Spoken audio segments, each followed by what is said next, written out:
Sokafireny fonay itironamanay sy ny fahavalonay indrindra fa ianao reratsito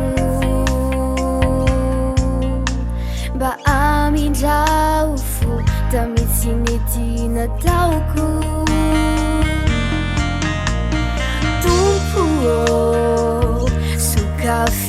Sokafireny fonay itironamanay sy ny fahavalonay indrindra fa ianao reratsito mba amindrao fo tamitsynety nataoko Raha izay ady soko izay no tantaraiko de mety tsy ho haiko intsony izay afarako ankiniko aminao ny fiainako tompo ary fantatrao fa tiana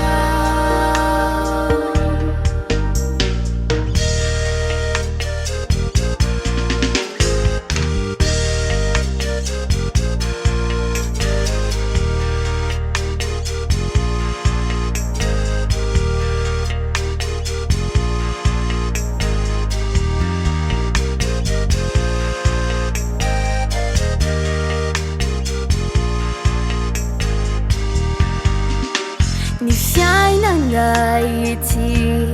de milandrendrika ny fo falireo rendrarendra izay mandalo indray ary tsy mba mahatsiaro anao kanefa fantatrao fa tiana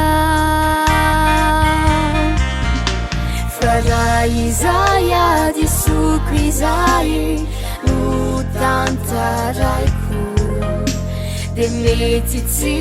ho haiko intsony izay afarako ankiniko aminao ny fiainako tompo